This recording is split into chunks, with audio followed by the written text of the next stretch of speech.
He didn't knock. Men like Wyatt Boone didn't knock when something was dying in their arms. He kicked open the gate with the heel of his boot, crossed the yard in 4 long strides, and pounded on her door with his fist so hard the whole frame shook. The baby against his chest had stopped crying 20 minutes ago. That silence was worse than any scream he'd ever heard in his life. "Open up," he said, then louder. "Please. If this story already has your heart, subscribe to this channel right now. Hit that bell and drop your city in the comments below. I want to see how far this story travels." Now let's begin. The town of Cedar Hollow sat at the base of the Bitterroot Range like something God had forgotten to finish. 300 people crammed into a valley between 2 mountains, living off cattle money and gossip in equal measure. The summers came hard and hot, baking the Main Street mud into something close to stone. And when the heat settled in, tempers settled in right alongside it. Wyatt Boone had lived above Cedar Hollow for 6 years. His ranch, 40 acres carved out of pine forest at 4,000 feet elevation, sat far enough up the mountain that he could see the whole town from his porch, but didn't have to hear any of it. That was the arrangement he preferred. He was 34 years old, built like he'd been assembled from the mountain itself, broad through the shoulders, quiet in the way that comes from years of working alone. The men in town respected him because he never asked for anything, and the women watched him with a particular kind of attention he did his best to ignore. He came down to Cedar Hollow twice a month for supplies, tipped his hat to whoever he passed, conducted his business, and went back up the mountain. He had a wife once. Clara. She died 14 months ago, bringing their son into the world, and the boy he'd named him Eli had been fragile from the very first breath. Colicky. Thin. The kind of baby that made the doctor's face go careful and unreadable every time he examined him. Wyatt had managed. He'd learned to warm milk on the stove at 2 in the morning, learned to walk the porch boards for hours with Eli against his shoulder until the crying wore itself out.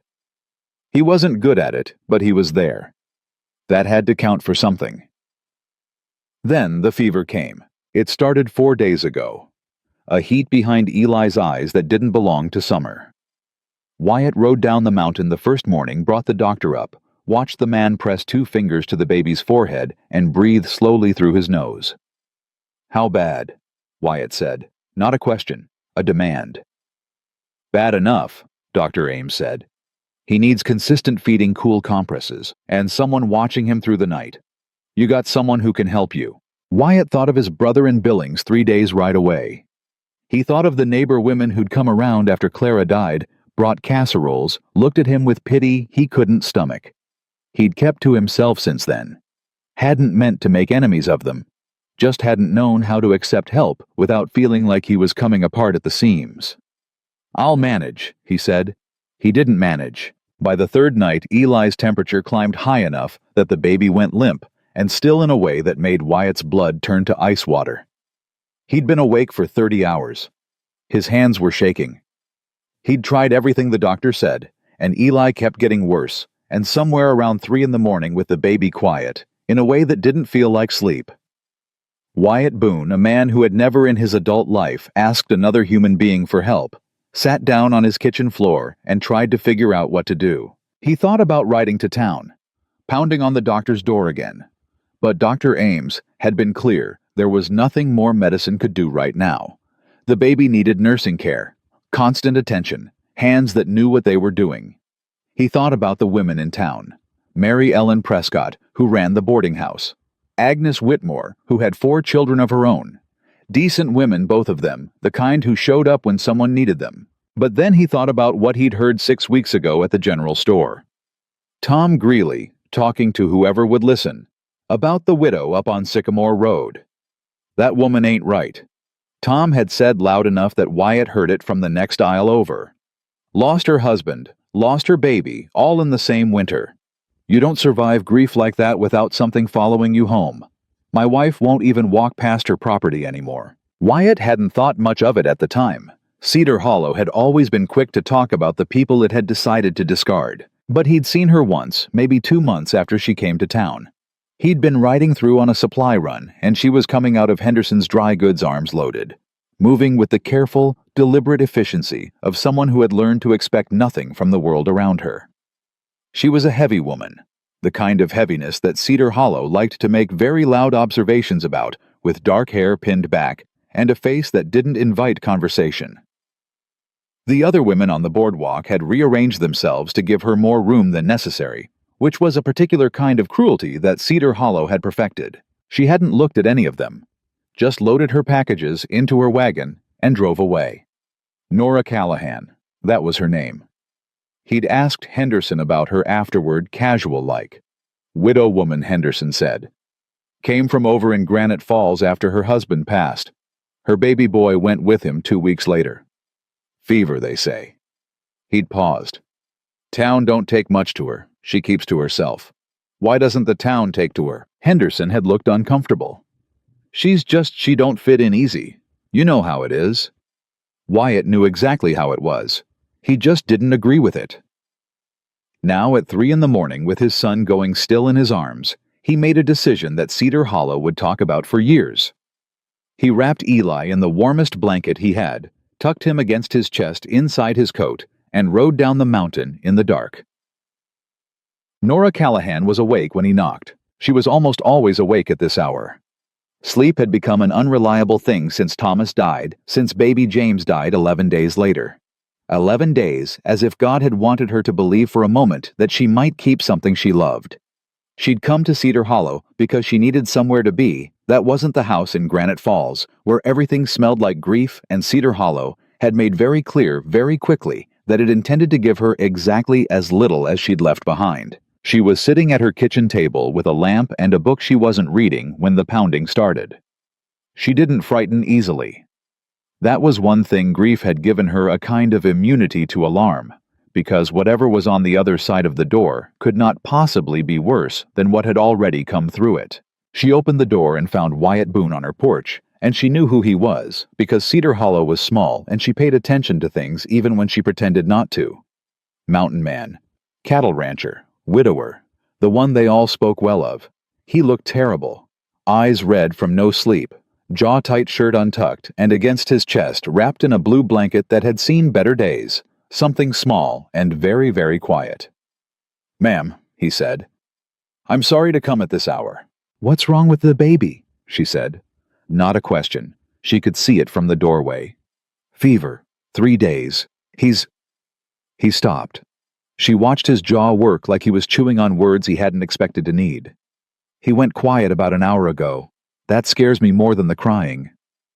Nora stepped back from the door without saying anything else, and he came inside. She took the baby from him with the kind of steady hands that don't ask permission, and he let her take him, which told her everything she needed to know about how frightened this man actually was beneath the mountain granite expression he was trying to maintain. She carried Eli to the table, unwrapped the blanket, pressed her palm flat to his forehead, then to his chest, then to the soles of his tiny feet. "How long since he ate?" she said. 3 hours, maybe. He wouldn't take much. "What's he been taking, milk?" "Cow's milk warmed. Doctor said." "I know what the doctor said." She was already moving to her kitchen, pumping water into a basin. "Cow's milk is hard on them when they're sick. You need to water it down by half and add a little sugar. Did anyone tell you that—" "No." "Did he have wet diapers today?" Wyatt blinked. Yes, some." "How many is some?" "2, maybe 3. Nora set her jaw and kept moving. "He's dehydrated on top of the fever. That's why he went quiet. His little body's exhausted." She looked back at him over her shoulder. "He's not dying, Mr. Boone, but he would have been by morning if you hadn't come." She watched him absorb that. Watched something move through him that wasn't quite relief, because relief required certainty, and she wasn't offering certainty yet. "Sit down," she said. "You look like you're about to fall through the floor." He sat. She worked. She'd done this before, not just with James, but before James, when she was a girl helping her mother through the sickness that moved through their town one winter, and took 3 children on their street. She knew fevers. She knew the particular vocabulary of infant illness, the way you read it, not from the temperature alone, but from the color of the skin, the quality of the cry, or the silence, the way they held their little hands. She made the diluted milk got Eli to take a small amount with a patience that Wyatt, watching from the chair, clearly couldn't fathom. She applied cool cloths to his forehead and the back of his neck. She talked to the baby in a low voice that wasn't quite words, just the kind of sound she'd learned could reach through fever like a hand through water. "You're doing good, little one," she murmured. "You hold on now." Across the table, Wyatt Boone put his face in his hands. He didn't make a sound, but his shoulders moved, and Nora pretended not to see it because a man like that needed the dignity of believing his breaking down was private. After a while, she said, "Tell me about him. What's his name?" He lifted his head, cleared his throat. "Eli. Eli James Boone." "How old?" "5 months." "He have good days." Something shifted in Wyatt's expression. "Yeah," he said quieter. "Yeah, he has real good days. Laughs at everything. Thinks my hat is the funniest thing he's ever seen in his life." "Babies like hats," Nora said. "His mother." He stopped. "I know," she said simply. "Henderson told me." She didn't offer condolence. She'd received too much condolence in her own life to have any faith in it. What she offered instead was the simple acknowledgement that she knew that he didn't have to explain, that the weight of it was understood without needing to be spoken. They stayed like that for a while, the lamp burning low, Eli's breathing gradually steadying under Nora's hands, the mountains outside pressing dark and close against the windows. Around 5 in the morning, Eli's temperature broke. It happened the way it always did, a sheen of sweat across the forehead, a deep breath, and then the tension going out of the baby's body like air from a bellows. He made a small sound. His eyes opened. He looked up at Nora's face with the pure, uncomplicated gaze of an infant who has no idea what he just came through.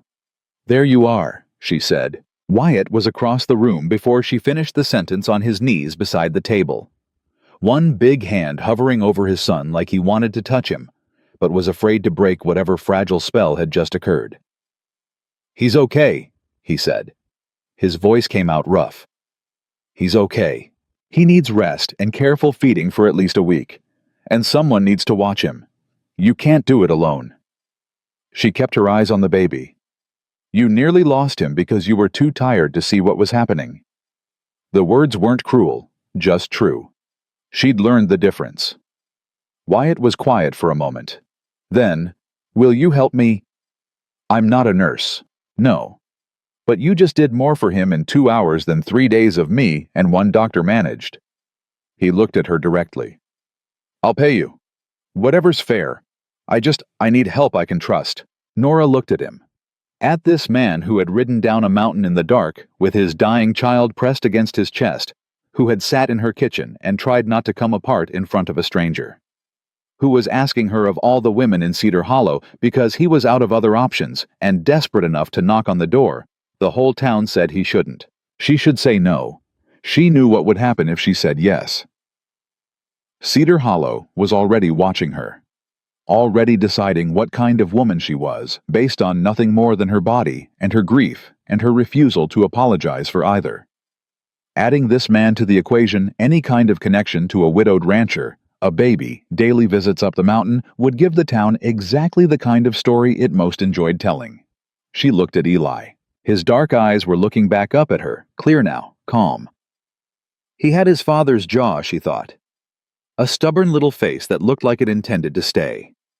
"I don't take charity back," she said. Wyatt frowned slightly. "I said I'd pay you. I mean, if I help you, I'm not going to pretend it didn't happen when you decide it's complicated." She kept her voice even. "I've had people in this town accept my help and then cross the street when they see me coming. I'm not interested in that arrangement." He held her gaze. "I'm not that kind of man. Most men don't know what kind of man they are until it costs them something." A long pause. "That's fair," he said. She nodded once. "I'll come at 7, she said. "I'll need to know where everything is in your kitchen. And Mr. Boone." She waited until he looked at her. "Next time something's wrong with him, don't wait 3 days." "No, ma'am," he said. "I won't." She came at 7. She came the next day at 7, and the day after that, and by the end of the first week, it had become the kind of arrangement that Cedar Hollow noticed, with the particular sharp attention it reserved for things it found objectionable. Nora was aware of this. She'd been aware of Cedar Hollow's attention since the first week she arrived, when Deborah Whitmore had looked at her in the dry goods store and said loudly to the woman next to her, "Lord, she's let herself go something awful," as if Nora were not standing 4 feet away, as if grief and the body that carried it were public property, subject to open commentary. She had said nothing. She'd learned that silence was the only dignified response to a certain kind of cruelty, because cruelty of that particular variety fed on reaction. But she heard everything. She heard what they said when she walked through town to buy the supplies she needed for her trips up the mountain. She heard the conversation that stopped when she entered Henderson's store. She heard young Danny Marsh, 17 years old and grinning at his friends, say, "Here comes the big one," as she came down the boardwalk, and she kept walking with her spine straight and her chin level, because the alternative was to show them that it landed, and she refused to give them that. What she hadn't accounted for was Wyatt. Not what she'd expected from him. She'd been prepared for a certain kind of benign neglect, the way some people accepted help without acknowledging the person giving it. But Wyatt Boone was paying attention. He watched how she moved through town. And on the second Wednesday, when she came back from Henderson's with her supplies, and her jaw set tight in a way that meant the trip had cost her something, he was waiting on the porch, and he said without preamble, "What did they say?" "Nothing worth repeating." "Nora." He said her name directly the first time he had, and it stopped her. "What did they say?" She set her bag down on the porch railing. "Tom Greeley told his wife loud enough for me to hear that he couldn't figure out what you were thinking, that the least you could have done was hire someone suitable." She said the word with a precise flatness that communicated everything about how it had been delivered. Wyatt's expression did something she'd gotten used to watching, a kind of controlled stillness that meant he was angrier than he was showing. "I'll speak to Greeley." "Don't." "He's got no right. I know he's got no right." She picked her bag back up. "Speaking to him makes it worse. It tells them it matters. It makes me look like I need defending." She looked at him directly. "I have never needed a man to defend me, Mr. Boone. What I need is to do my job and get paid and be treated like a person while I'm doing it. That's all." He looked at her for a long moment. "You're getting paid," he said. "And you're being treated like a person. As for the rest of it—" He paused. "I can't control what Greeley says, but I can control what I do. And I'm not going to pretend I don't know you to make things comfortable for people who don't deserve to be comfortable." She hadn't expected that. She hadn't expected any of this, really, the directness of him, the way he talked to her like she was simply someone worth talking to. The absence of the particular strained politeness that people used when they were being kind to someone they found embarrassing. He didn't treat her body as a problem to be carefully worked around in conversation. He didn't look slightly past her the way people did when they wanted to appear not to be looking at her. He just looked at her. The way you look at a person. It was such a small thing.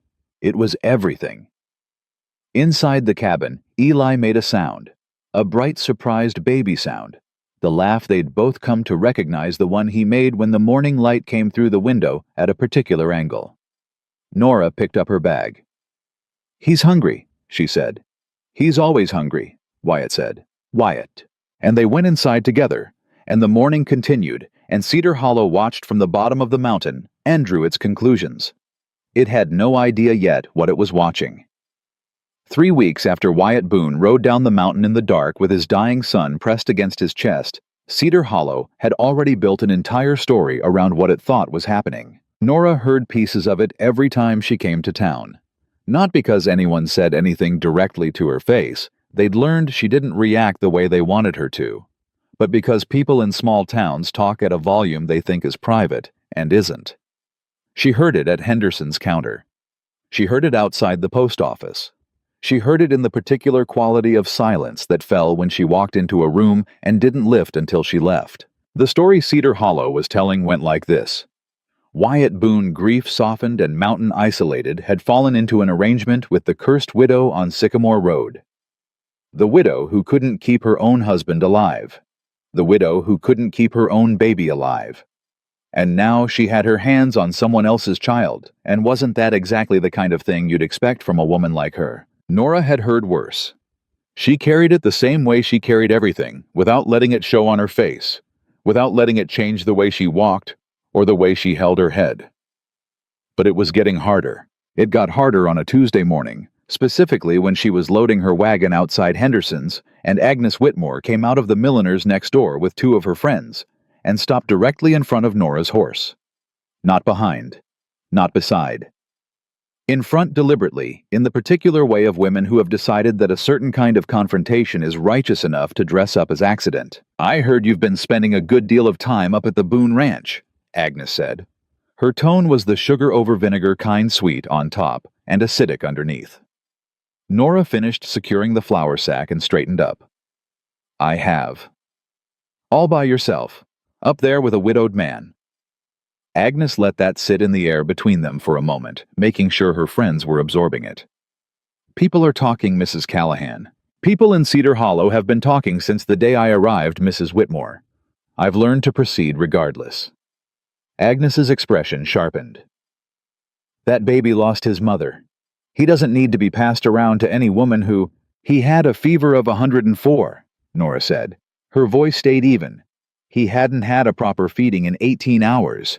He was dehydrated, and his father had been awake for 3 days alone." She kept her eyes on Agnes without blinking. "Tell me which of the women on your side of town rode up that mountain to help. I'll personally thank her." Silence. Agnes's chin lifted. "It isn't appropriate. A child nearly dying isn't appropriate," Nora said. "I find that bothers me considerably more than gossip." She picked up her reins. "Good morning, Mrs. Whitmore." She drove away without looking back. Her hands were perfectly steady on the reins.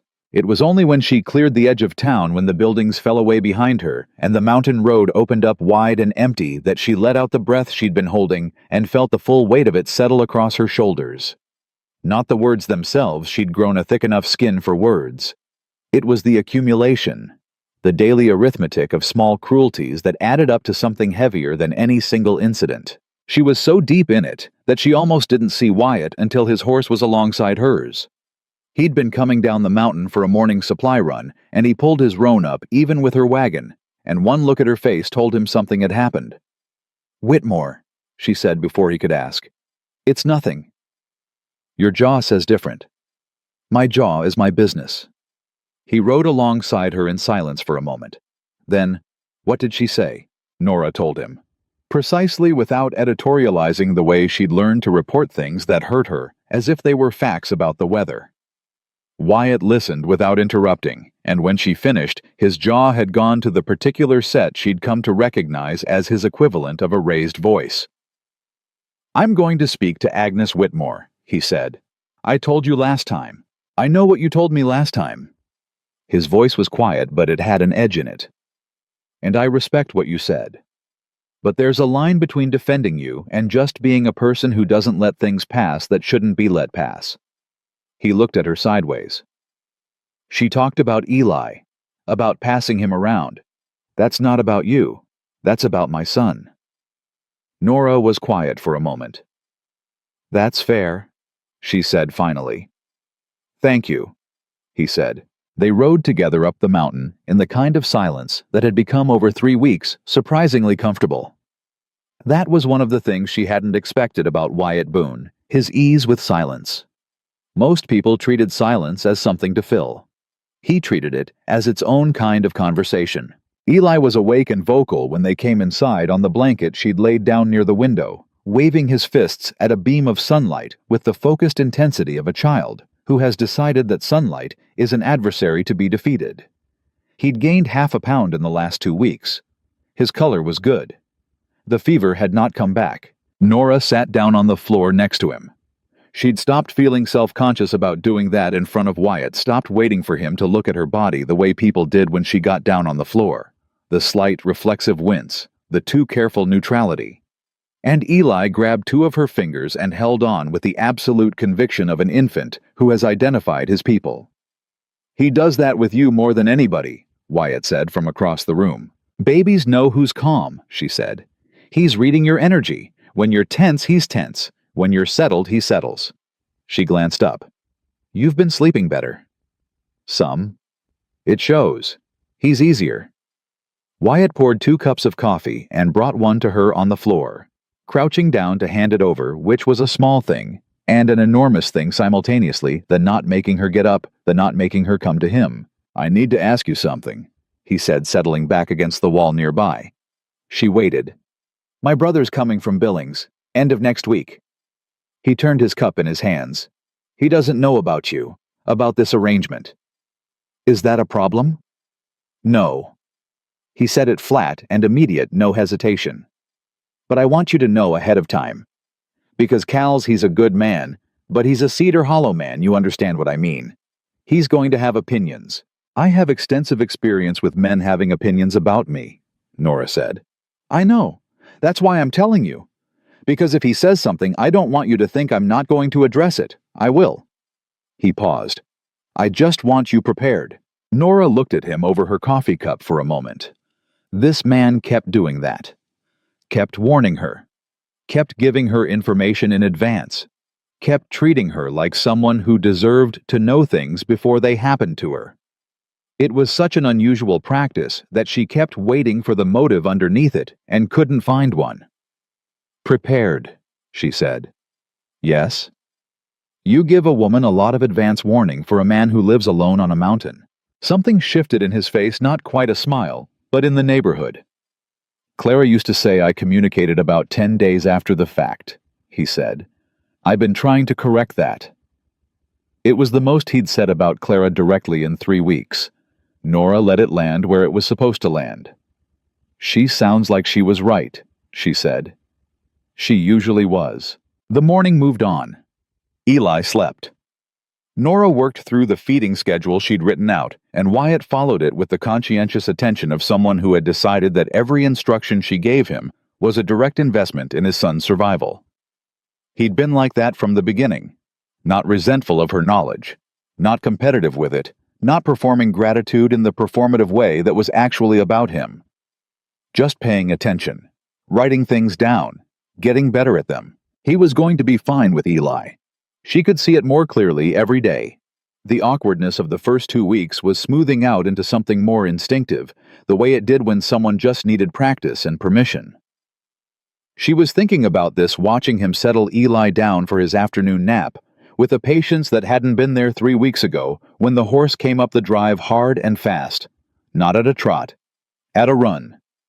Wyatt had the door open before the rider pulled up. It was Roy Danvers from the lower pasture, one of the 2 ranch hands who worked Wyatt's cattle operation, and his face said trouble before his mouth could get there.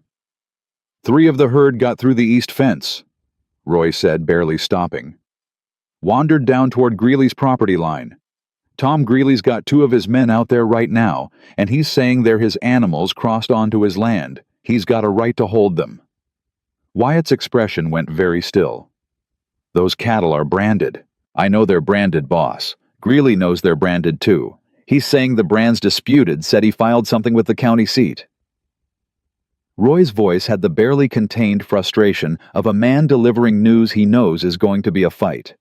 "Henderson heard it. Said Greeley's been talking about it for a week." Nora from across the room set down the cup she was holding. She knew this particular move. She knew it the way you know a card trick after you've seen it performed enough times. Thomas had told her about it before he died.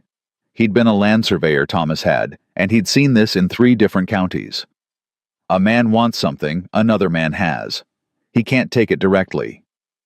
So he builds a paper case, a disputed brand, a contested fence line, a document filed quietly with a county clerk 300 miles away where nobody who matters will see it in time. "When did he file it?" she said. Both men looked at her. "The county document," she said, getting up. "When did Greeley file it?" Roy blinked. "Henderson said 2 weeks ago, maybe." "Then it's not processed yet. County seat takes 6 to 8 weeks on cattle disputes, longer if the circuit judge is on his western rotation."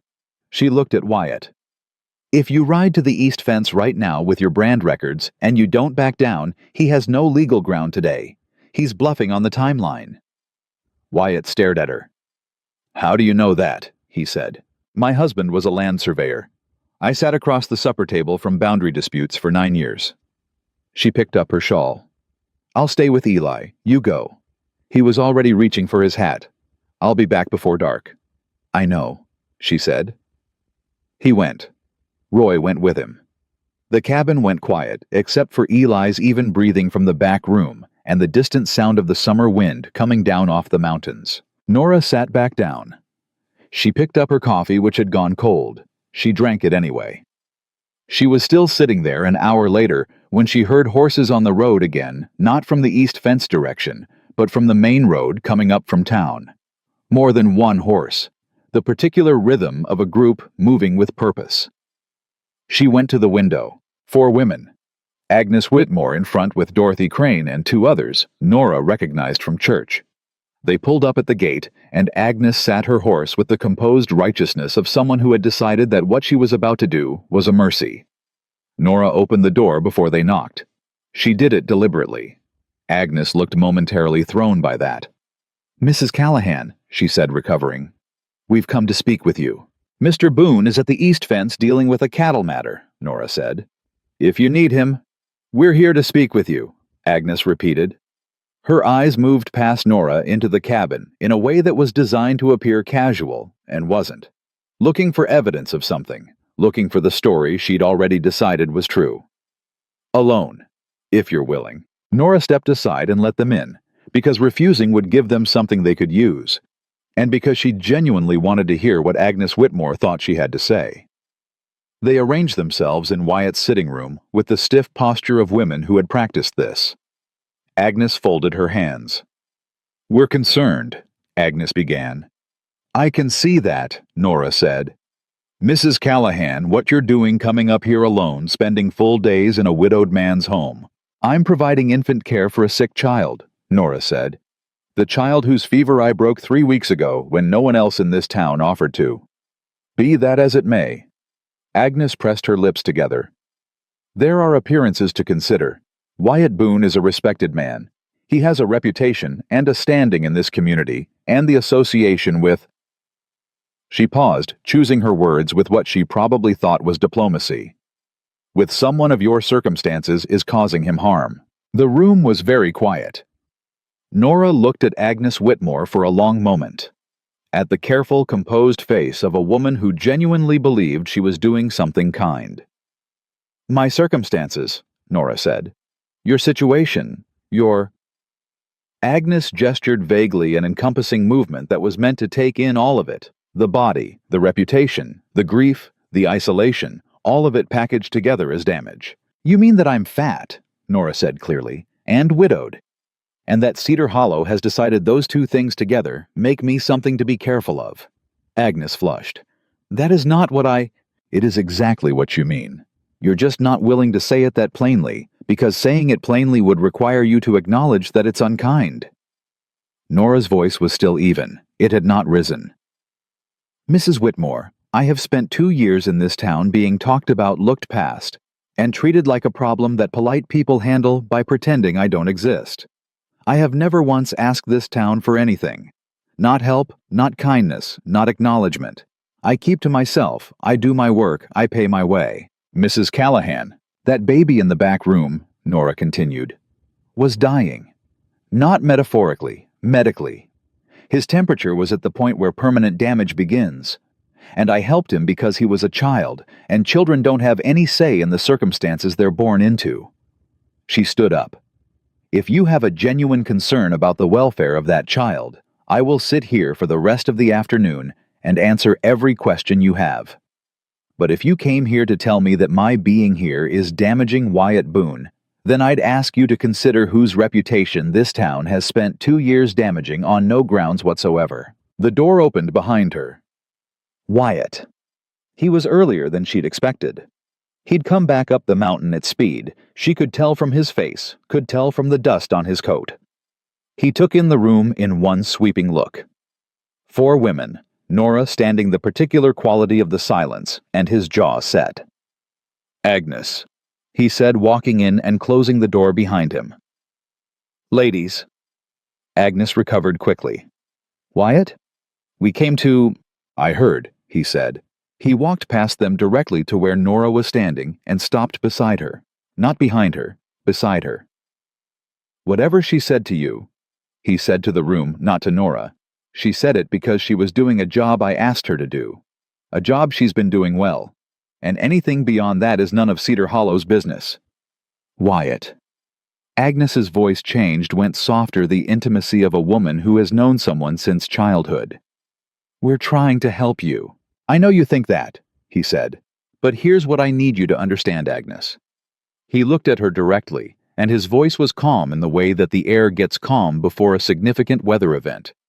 I need you to go back to town and tell whoever sent you, or whoever you're going to tell, that Nora Callahan has my complete respect and my complete confidence. And that's not going to change based on what people say. Agnes looked at him, then at Nora, then back at him, and something moved through her face that might have been recognition, though it was the kind of recognition that doesn't go down easy. She stood. The others stood with her. We'll see ourselves out, she said. They left. The door closed. Outside, horses moved down the drive. Wyatt let out a slow breath. The cattle, Nora said. Sorted. You were right about the timeline. Greeley backed down when I showed him the brand records and told him I knew exactly what stage that county filing was at. He looked at her with an expression she couldn't quite read. You saved me 2 cows and probably a 6-month legal fight this afternoon. You saved me from a much more unpleasant conversation, she said. Even trade, he said. Eli made a sound from the back room. A small indignant sound, the one that meant he'd woken up and expected someone to immediately acknowledge this. Wyatt went to get him, and Nora stood in the sitting room for a moment alone, feeling the strange, unfamiliar weight of being defended, settling over her like something she hadn't known she was cold without. She didn't know what to do with it exactly, but she thought for the first time in 2 years that Cedar Hollow might have miscalculated. It might have badly underestimated what it was dealing with in both of them. And the summer Nora understood as she heard Eli's crying turn to laughter in the next room was only just beginning. The next morning, Tom Greeley rode up to Wyatt's gate and told Roy Danvers in a voice loud enough to carry that the Boone Ranch was on borrowed time, that the bank had been asking questions, that a man whose judgment was as poor as Wyatt's couldn't expect his credit to hold. Roy came inside and told Wyatt. Wyatt stood at the kitchen counter very still for about 15 seconds. Then he turned to Nora and said, I need to tell you something. She waited. The bank loan I took out last year to expand the herd, it comes due for review in 8 weeks. He said it flatly, the way he said everything that was costing him something. I've been current on every payment. My operation runs clean, but the bank manager is Dale Whitmore. Agnes's husband. Nora set down the cloth she was holding. How much is the loan? She said. He told her. She thought about it. Do you have documentation of every payment? She said. Every one. Do you have your original contract? In the strongbox. Get it, she said. All of it. We need to read the terms together and understand exactly what Whitmore can and cannot do, and when. She looked at him steadily. Because this is no longer just gossip, Wyatt. Someone is trying to take something from you, and I need to know exactly what we have to work with. He looked at her for a moment. Not the way a man looks at someone he hired. Not the way a man looks at someone he's grateful to. The way a man looks at someone standing next to him. He got the strongbox.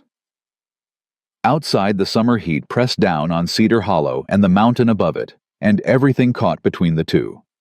And in a log cabin on the side of the Bitterroot Range, 2 people who had each lost everything sat down at a kitchen table and began building something Cedar Hollow had not yet learned to be afraid of.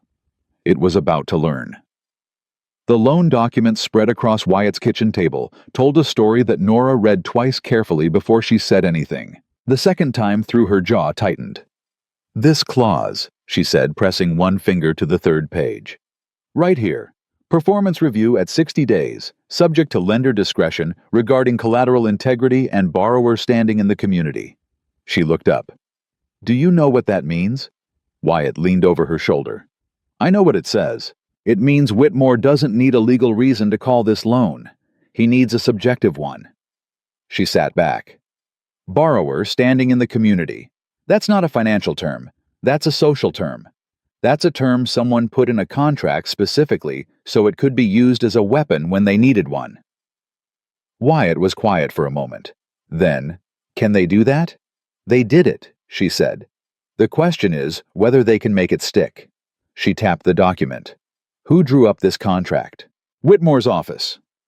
Of course. She turned to the payment records, which were meticulous. Wyatt kept everything in order. She'd noticed that about him early, the ledgers clean, and dated every receipt stored flat and dry. Every payment on time. Not one late. And the herd's value. Up 30% since I took the loan. I've got more collateral now than when they approved it, Nora thought. She'd spent 9 years at a table with Thomas while he explained land law to her the way some men explained their religion, with the conviction that it mattered, that the details mattered, that the person across from him deserved to understand the whole thing. She wasn't a lawyer, but she knew how documents worked. She knew what language was in a contract to protect the borrower and what language was there to protect the bank against the borrower. This language was the second kind. You need a lawyer, she said, not Billings. Someone closer, someone who can move fast. And you need him to write a formal letter to the bank documenting your payment history and the increased collateral value before Whitmore has a chance to schedule his review. She looked at him. If Whitmore moves first, he controls the narrative. If you move first, you're on record. There's no lawyer in Cedar Hollow. There's one in Milford. James Cutter. Thomas used him twice on survey disputes. She paused. He's thorough, and he's not afraid of local banks. Wyatt looked at her with that expression she was still learning, the one where something was moving behind his eyes that hadn't yet decided if it was going to show itself. You know a lawyer in Milford, he said. I know many things that Cedar Hollow hasn't thought to ask me about, she said. He almost smiled. It was close. I'll ride to Milford tomorrow, he said. Take the payment records, all of them, and the original contract. She started stacking the documents. And Wyatt, don't tell anyone you're going. Not Roy, not your brother when he arrives. Not yet. You think someone's watching? I think Tom Greeley came to your gate the morning after Agnes Whitmore sat in your sitting room, she said. That's not coincidence. That's coordination. She looked at him steadily. Someone in this town wants your land. They've been patient about it. We need to be smarter than patient. The word we landed in the kitchen, and neither of them remarked on it, but Nora noticed the moment. It did, noticed the slight shift in the room's atmosphere, the way Wyatt's shoulders settled differently, and she filed it away in the part of herself that was still learning to trust what it observed. Eli in his corner was attempting to communicate something urgent to a wooden spoon. The day moved on. Wyatt left for Milford at first light the next morning. He told Roy he was checking the northern fence line and would be back by evening. He was gone before the town was properly awake. Nora came up the mountain at 7 as usual and found Roy and the other hand Pete going about their work with the steady efficiency of men who had learned not to ask questions. She took care of Eli, fed him his morning meal, walked him on the porch in the early heat, and tried not to think about what was happening in Milford. She was not entirely successful. Cal Boone arrived at noon. She heard the horse before she saw him, and she was standing on the porch with Eli on her hip when Cal rode into the yard and pulled up short at the sight of her. He was younger than Wyatt by 4 or 5 years, she estimated, with the same broad-shouldered build, but a face that broadcast everything Wyatt's face concealed. His surprise was immediate and unconcealed. "Ma'am," he said carefully. "Mr. Boone," she said.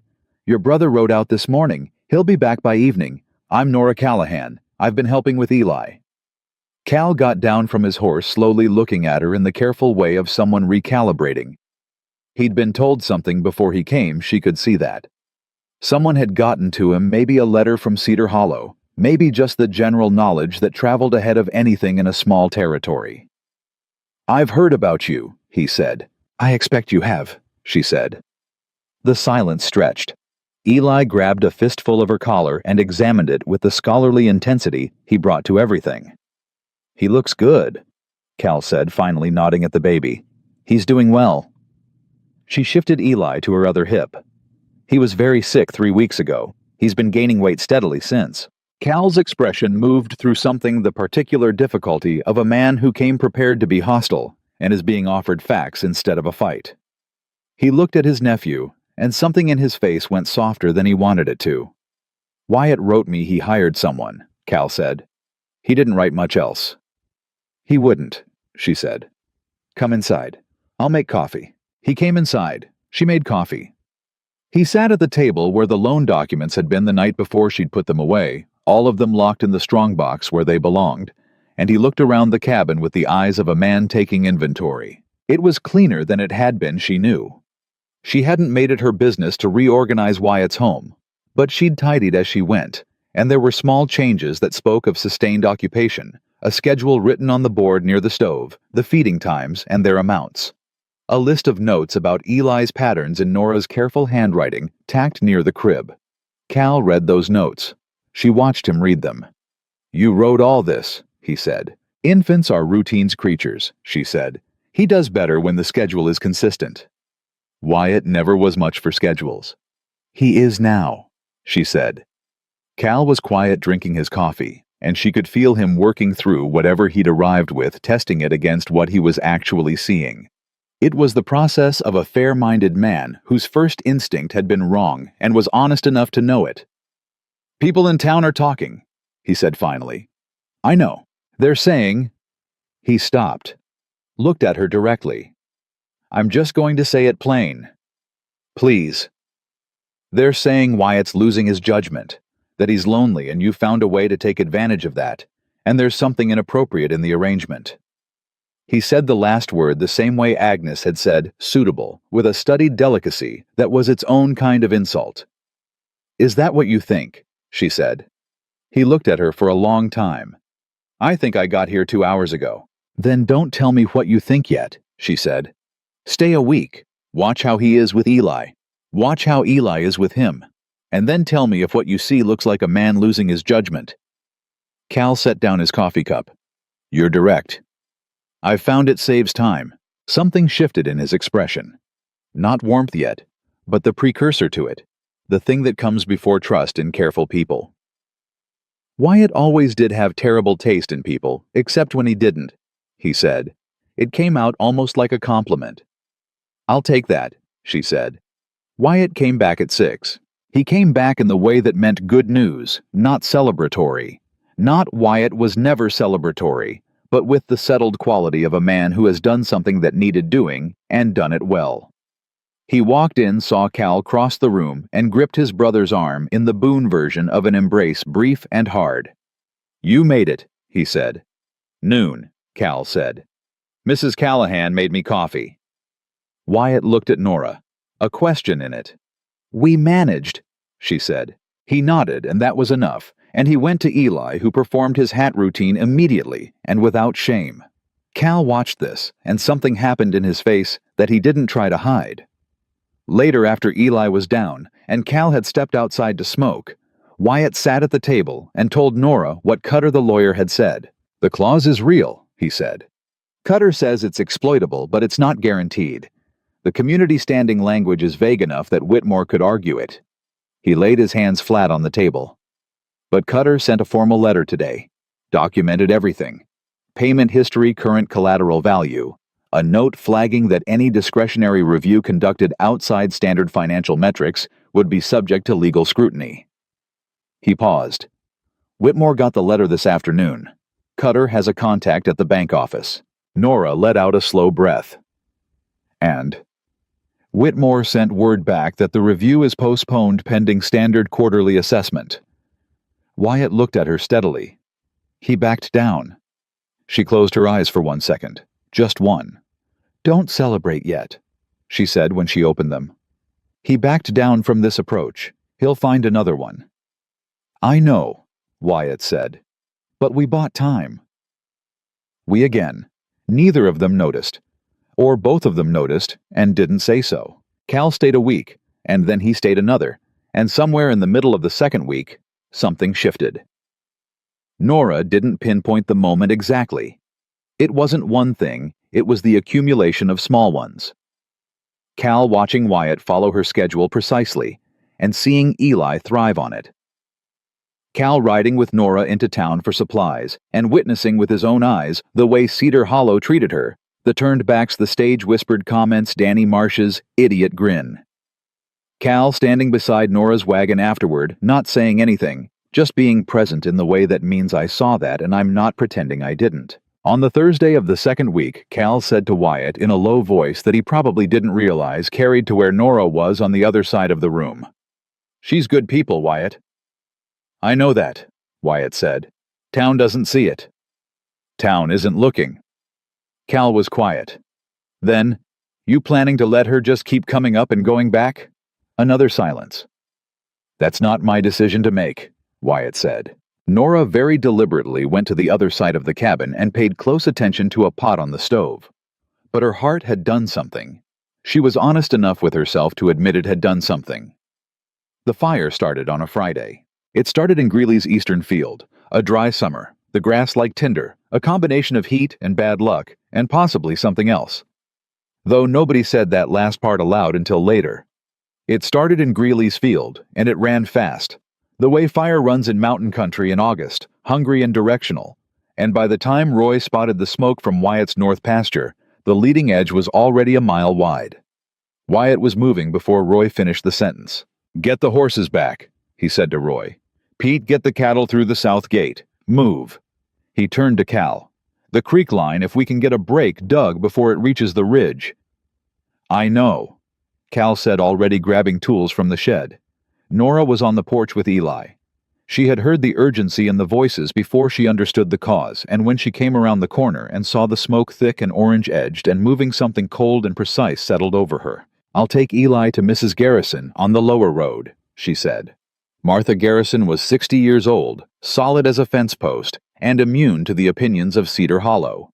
She had twice nodded at Nora in town, in the way that meant, "I see you, and I'm not afraid of you," which in Cedar Hollow passed for deep friendship. "Go," Wyatt said. He was already moving toward the horses. "Wyatt?" She waited until he turned. "Don't go past the creek line. If it jumps—" "I know fire," he said. "I know you do. Don't go past the creek line anyway." He looked at her for one moment. Then he nodded, and he ran. She got Eli to Martha Garrison's in 15 minutes. Martha opened the door, saw Nora's face, saw the smoke on the horizon, and took the baby without a word spoken, which was the right thing, and Nora loved her for it, in a sharp, immediate way. Then Nora drove back up the mountain. She came back because she didn't know what else to do with herself. She came back because 2 of Cedar Hollow's families had grazing rights on the lower edge of Wyatt's Mountain, and she'd seen their children out this morning, and someone needed to account for them. She came back because staying at Martha Garrison's in a rocking chair while something terrible was happening felt like a kind of death she refused. The fire had moved faster than anyone expected. She learned this when she came around the upper bend and found the road blocked not by fire, not yet, but by the Harlow wagon tilted hard to one side, one wheel broken clean off, and in the road beside it, Ruth Harlow trying to lift something. No, not something. Someone. A girl. 8 years old, maybe 9. Maggie Harlow. Nora knew her by sight, the youngest of Ruth Harlow's 3 daughters. The child had come off the wagon when the wheel broke and landed badly, and she was sitting in the road with her arm held at an angle that made Nora's stomach turn even, before she pulled the wagon to a stop and jumped down. Ruth Harlow looked up, and her face did something complicated. Ruth Harlow was not Agnes Whitmore. She wasn't cruel in the organized, deliberate way of Agnes. But she had laughed twice that Nora knew of at something said about Nora's body, and she had never once in 2 years made any gesture that acknowledged Nora's existence, except to look through her in the way of people who have decided someone isn't worth their eyes. Now she was on her knees in the road with her daughter's arm broken, and fire smoke filling the sky above them, and there was nobody else coming. "Her arm," Ruth said. Her voice was stripped to nothing, just a mother's voice. "She fell and I can't move her, and I can't get the wagon." "Let me see," Nora said. She got down in the road. She put her hands on Maggie Harlow's arm with the same steady certainty she'd put her hands on Eli's forehead 6 weeks ago, and the girl was crying in the tight, controlled way of a child who has decided that crying won't help but can't quite stop. "You're all right," Nora said to her. "Look at me. Just look at me." Maggie looked at her. "What's your favorite animal?" Nora said. The girl blinked. "What? Your favorite animal? Right now. Tell me." Horses? Maggie said, confused enough by the question to stop crying quite so hard. Good choice, Nora said, running her fingers with careful pressure along the length of the arm. Horses are sensible. What's his name? Biscuit. That's a good name. She found what she was looking for and sat back on her heels. It's not broken. It's a bad sprain, maybe a small fracture here. She indicated the wrist, not touching it again. But the bone is aligned. She needs a splint, and she needs a doctor, and she needs to not move that arm for 6 weeks. She looked up at Ruth. I can splint it enough to move her safely. Do you have anything straight in the wagon? A piece of board? A stick? Anything. Ruth stared at her. Mrs. Harlow. Nora said it sharply, cutting through whatever Ruth was stuck in. The fire is a mile west and moving. I need something straight, and I need it now. Ruth moved. Nora splinted Maggie's wrist with a piece of siding torn from the back of the Harlow wagon and strips from her own petticoat, and she did it cleanly and quickly while the smoke thickened overhead, and Maggie Harlow held very still because Nora had told her that holding still was the bravest thing a person could do, and Maggie had decided to believe her. She can ride with me, Nora said, standing up. My horse is sound and my wagon's whole. We go down the mountain and we get Dr. Ames. Ruth Harlow looked at her daughter. Then she looked at Nora with an expression that had nothing composed about it, nothing polished, nothing of the Cedar Hollow social register in it at all. Just a mother who had been helped by the person she'd been told to disregard. Thank you, Ruth said. It came out rough and real, not gracious, not performed, just true. Later, Nora said. Let's move. They were halfway down the mountain when they heard it. The sound that every person in fire country knows and hopes never to hear up close, the specific roar of a fire that has found new fuel and made a decision about its direction. The wind had shifted. The eastern flank, the one that had been running parallel to the mountain road, swung south with the wind change, and the speed of it was different, and Nora could hear it in the way the air moved, and she pushed her horse harder. They came off the mountain road into the valley with the fire's leading edge visible on the ridge behind them, and in the lower field, she could see figures running Wyatt's ranch hands, a few men from town who'd come up to help with the fire break, and Wyatt himself and Cal, and something was wrong with the way Wyatt was moving. She saw it before she could make sense of it. He was moving, but wrong. Half running one arm against his side, and Roy was next to him trying to get an arm around him, and Wyatt was refusing the help, with the particular stubborn refusal of a man in worse shape than he'll admit. Nora pulled the wagon up hard. She handed Maggie Harlow's reins to Ruth without looking. Get to Dr. Ames, she said. Go. Ruth went. Nora crossed the field at a speed she hadn't moved at in years, and she didn't think about what she looked like moving that way, didn't think about what any of them watching thought about her running, just moved because Wyatt was hurt, and the fire was on the ridge, and Cal was looking at her with the expression of a man who needs help and doesn't know if it's coming. She reached them. How bad? She said to Roy. Fence post caught him when the east brake went, Roy said. His ribs, I think. He won't... I'm standing right here, Wyatt said. His voice was tight in the way of someone breathing around pain. I know exactly where you're standing, Nora said. She put her hand against his side, felt him go rigid, felt the sharp exhale. Where? Left side, he said through his teeth. How many ribs do you think? 2, maybe 3. Can you breathe fully? He tried. Mostly. That's good. Fully broken ribs that have punctured something make it so you can't breathe at all. She kept her hand on his side, not pressing, just placed. Steadying. You need to stop moving and let Cal and Roy finish the break. The cattle are Roy's job right now. She looked at him directly. Your one job in this moment is to not make 2 ribs into 6 by insisting on doing everything yourself.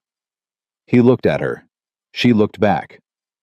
You are extraordinarily stubborn, he said. Yes, she said. Sit down.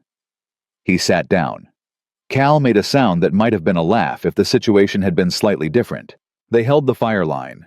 It took 2 more hours, and the help of 9 men from town, who'd come up when the smoke signal got large enough to mean serious business, and it cost Wyatt 12 acres of grazing pasture, and the east barn, and a section of fence that would need a week's worth of work to rebuild.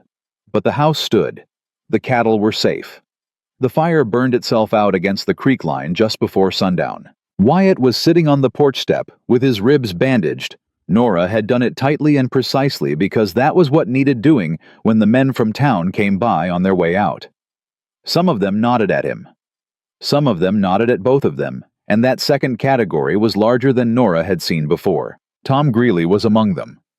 He walked past without stopping, without speaking, and if there was something in his expression that wasn't quite right, that was slightly too carefully arranged to be casual, neither Nora nor Wyatt remarked on it. But Wyatt noticed. She could tell from the way his jaw set. And later, when everyone else had gone, and Cal had taken his horse to the lower barn, and the mountain had gone to its full dark summer silence, Wyatt said, "That fire didn't start by accident." Nora was sitting beside him on the porch step, not close, just near. "No," she said. "I don't think it did either."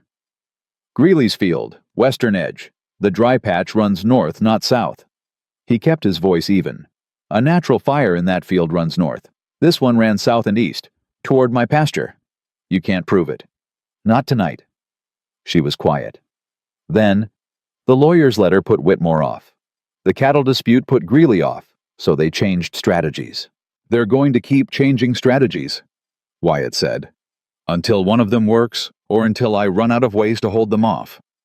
Or until we take away their ability to threaten you." He looked at her sideways. "I've been thinking," she said carefully, "about the county seat. About what a formal complaint properly documented from a borrower with a clean payment record combined with a fire investigation requesting a county marshal's review would do to two men who are used to operating where nobody's watching them closely." Wyatt was still. "You'd be making enemies," he said. "I already have enemies," she said. "So do you. The difference is we'd be making them nervous instead of just letting them be comfortable." She paused. Thomas always said that the only thing that keeps men like Greeley going is the certainty that nobody's watching. Take that away, and they start making mistakes. Wyatt finished. "Yes." He looked out at the dark mountain, at the last glow of embers in the eastern pasture, at the place where the east barn used to be. "Nora," he said. She turned. "When all this is done," he said, and he stopped, and she could see him choosing his words with a care he didn't usually need. "When things settle, I'd like to ask you something. Not yet, but I want you to know that it's there. That there's something I want to ask." The night was very still around them. She thought about Thomas, about James, about what it meant to be a woman who had loved and lost and carried the weight of it through 2 years of a town that wanted to define her by it. She thought about a man riding down a mountain in the dark with his dying son against his chest, knocking on a door he had no certainty would open. "I'll be here when you're ready to ask," she said. Wyatt nodded. Just once. The Boone version of everything. Inside, Cal sat at this kitchen table doing nothing in particular, which meant he was listening, and when Nora came inside to collect her things to go home, he met her eyes and gave her one short nod that was its own kind of welcome. She drove back down the mountain in the dark, and she was almost at the bottom when she realized she was not afraid of Cedar Hollow tonight. She was not afraid of Agnes Whitmore or Tom Greeley or Dale Whitmore and his exploitable contract clauses. What she felt for the first time in 2 years was something that had no room in it for fear. It felt, she thought, dangerously close to hope. The county marshal arrived on a Tuesday. Nobody in Cedar Hollow had been expecting him, which was exactly the point. He came from the regional office in Helena, a compact, unhurried man named Aldous, who had the particular quality of stillness that belongs to people who have spent long careers watching other people reveal themselves. He rode in without announcement and went directly to Dr. Ames, who had filed the secondary report on the fire at Wyatt's request. And then he went to the bank, and then he went to Tom Greeley's property. And Cedar Hollow watched all of this happen and understood, with the collective instinct of a small town, that something had changed. Nora had written the formal complaint herself. Not in her own name, that had been deliberate Cutter's advice, because a complaint from a woman the town had already decided to discount would be easier to bury. It went in Wyatt's name with Cutter's signature, and it documented 3 things with the clean precision of someone who had grown up listening to a land surveyor explain exactly how evidence works. the suspicious fire origin, the bank clause and its timing relative to Agnes Whitmore's visit. And a third thing that Nora had found 3 nights after the fire, going through the loan documents again at her kitchen table at midnight because something had been nagging at her since the first read. The collateral assessment on Wyatt's loan had been conducted by a man named Price, working out of the Whitmore Bank, and the assessed value of the herd was 17% below the documented market rate for that year. Not close to market rate, not a reasonable variance. 17%, which was exactly enough to make the loan's collateral position appear weaker than it was, which was exactly the kind of thing you did. If you wanted a paper justification to call a loan, you had social reasons to call. She'd sat at her table for a long time with that document. Then she'd written it into the complaint. Cutter had read it and said carefully that Mrs. Callahan might have missed her calling. She'd told him she'd had a very good teacher. Wyatt didn't know about the collateral piece until she showed him, and his reaction was the controlled stillness that she'd learned meant he was working through something large. He read it twice, set it down, picked it up and read it again. "They've been setting this up for longer than I thought," he said. "At least since the loan was issued," she said. "Maybe before. The assessed value is in the original documents. It was always going to be there if they needed it." "They planned for needing it." "Someone did." She paused. "The question is whether it was Whitmore acting alone or whether Greeley had a hand in the assessment." Wyatt looked at her. "You think they're working together. I think Whitmore wants the loan called and Greeley wants the land, and those two things work very well together if the right person coordinates them." She kept her voice level. "I think someone has been very patient and very careful and was not expecting to be looked at closely." "Because nobody expected to look at you closely," Wyatt said. It was a plain statement. Not a compliment exactly, or not just a compliment. An acknowledgement of something real, the way invisibility, the cruelty of being looked through, had accidentally produced an advantage. Nobody watched the woman they'd decided didn't count. Nobody considered what she might be seeing from where she stood. "No," she said. They didn't. Marshal Aldous spent 2 days in Cedar Hollow. He was not dramatic about it. He asked questions in the particular flat tone of a man who is collecting rather than judging, and he wrote things down, and he went away again, and the town breathed out in the way of people who have been watched and are relieved to be done with it. What they didn't know was that Aldous had taken copies of 3 documents with him: the fire assessment, the bank records, and the collateral evaluation. What they didn't know was that Cutter had a second complaint already drafted to go to the Territorial Banking Authority in Helena if the first didn't produce movement. What they didn't know was that Nora had also quietly written a letter to the county recorder's office requesting a formal audit of all property line filings in Cedar Hollow's district for the past 4 years, because if Greeley had been filing documents on Wyatt's land, he'd likely been filing them on other people's land too, and a pattern was harder to dismiss than a single complaint. She hadn't told Wyatt about that last part yet. She was waiting for confirmation that the request had been received.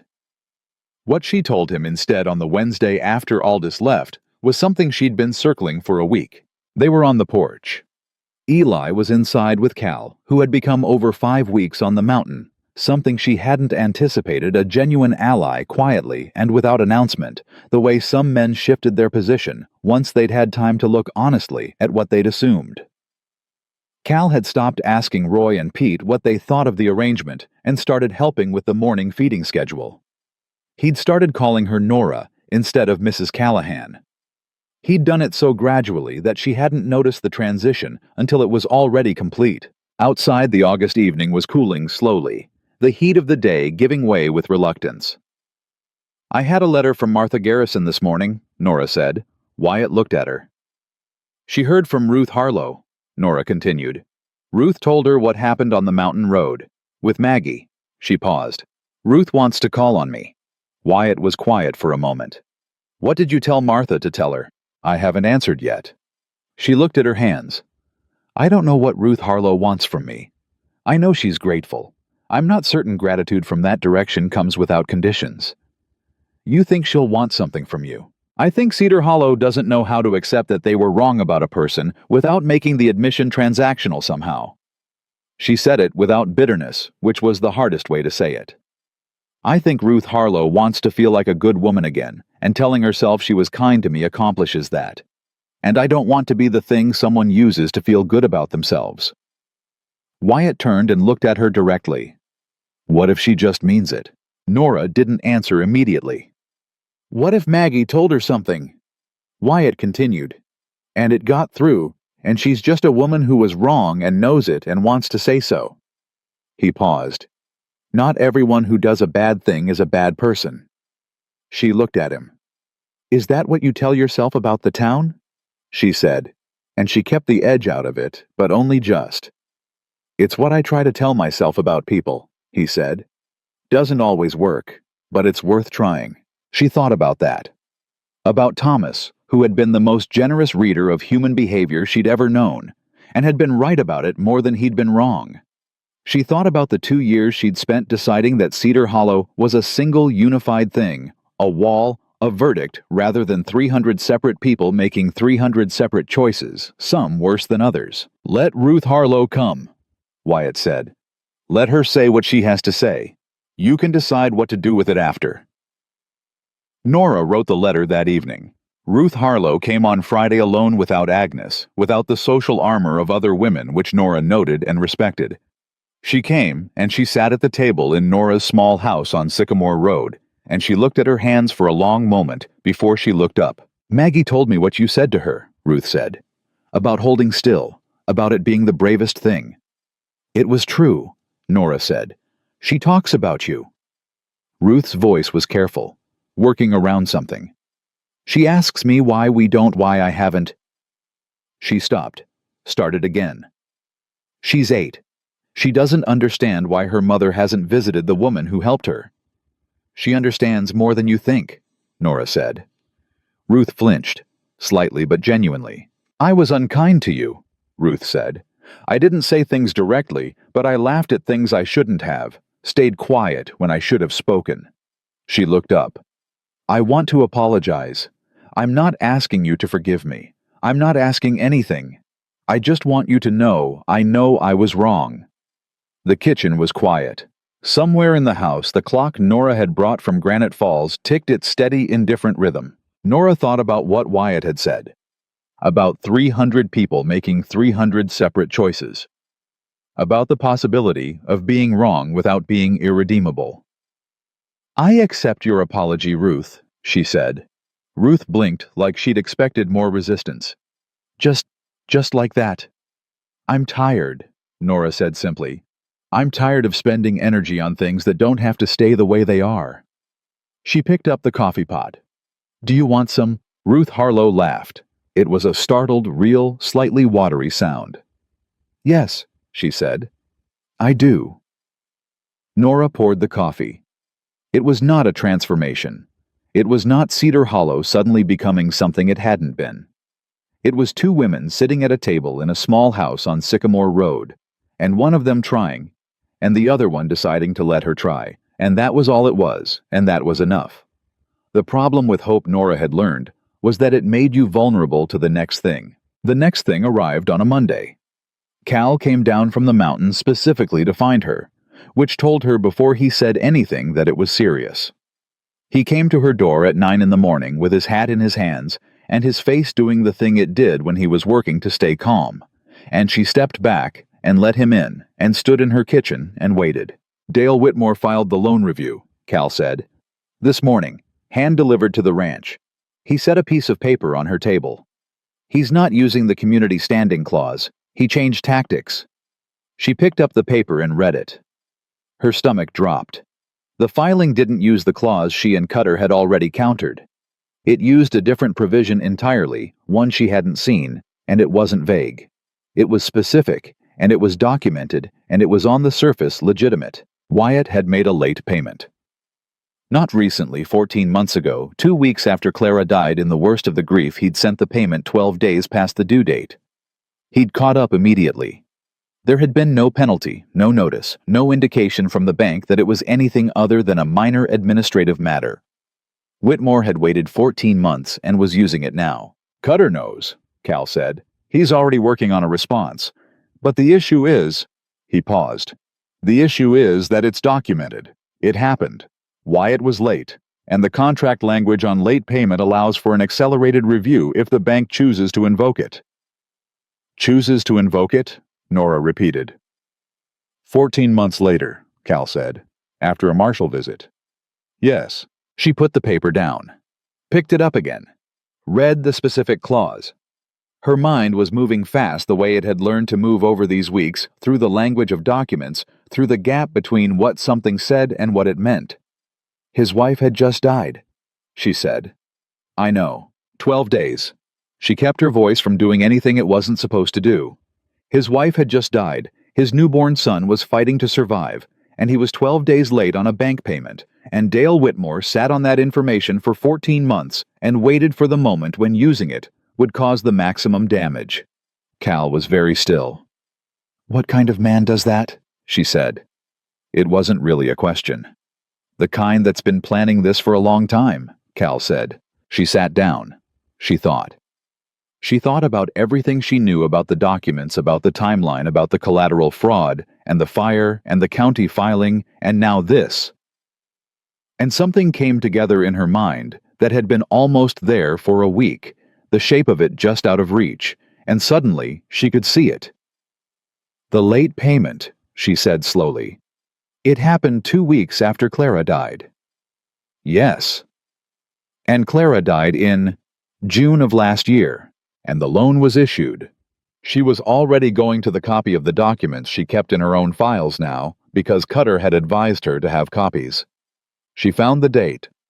April of last year, 2 months before Clara died. Cal waited. The collateral was underassessed at issuance, she said, before the late payment, before Wyatt had done anything at all, which means the plan to call this loan didn't start with the late payment, it started at the moment the loan was issued. The late payment is just the current weapon. The underassessed collateral was the original one. She looked at Cal. They issued this loan intending to call it. The only question was which tool to use and when. Cal stared at her. Can you prove that? The underassessment is documented in the original files. The timing is documented. The pattern is... She stopped. It's circumstantial. A good lawyer can argue it. Cutter can argue it. She picked up her shawl. But there's something else. If Whitmore issued this loan intending to call it, he needed a reason to want the land in the first place. He's a banker. He doesn't run cattle. What does he do with 40 mountain acres and a herd? Cal's face changed, slowly, like a man watching two things he'd known separately become one thing. Greeley, he said. Greeley, she said. Greeley wants the land. Whitmore calls the loan. Wyatt can't pay the accelerated balance, the bank forecloses, and the land sells. Who buys it? A man who's had his eye on it for years, Cal said. And what does Whitmore get? A percentage of the sale, probably prearranged. Cal put his hat back on. This isn't just a grudge. This is a business arrangement between two men. Yes, she said. And that means there's paperwork somewhere. No man makes a financial arrangement without paperwork. Even informal ones leave traces. She was already moving toward the door. We need to get to Cutter before Whitmore's review date. That's in 3 weeks. Then we have 3 weeks. She paused at the door. Where's Wyatt? He didn't take it well, Nora. Cal's voice shifted. He read that paper, and he went out to the north fence, and I haven't. He's been out there 2 hours. She closed her eyes for 1 second. Then she went to the north fence. She found him where Cal said, standing at the fence line, looking at the 12 acres of burned pasture that were still visible as a dark scar against the summer hillside. He had the look of a man carrying something too heavy and refusing to put it down. She stopped beside him. Didn't speak. He said without turning, I was 12 days late. I know. Clara had been dead 9 days. Eli was in the house with a wet nurse I'd borrowed money to hire because I didn't know how to feed a newborn. I was 12 days late on a bank payment because I forgot. His voice was flat, but something underneath it was not flat at all. I forgot, and this man sat on that for over a year. Yes, she said, because he knew he'd need it.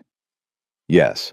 He turned and looked at her, and his face had an openness in it she hadn't seen before, the kind that comes when someone is past trying to manage how they appear and has arrived at something more fundamental. "I can't lose this land," he said. "Clara is buried on the East Ridge, the place we picked together before she got sick. I can't—" He stopped. "I can't let them have it." "They're not going to have it," she said. "Nora, listen to me."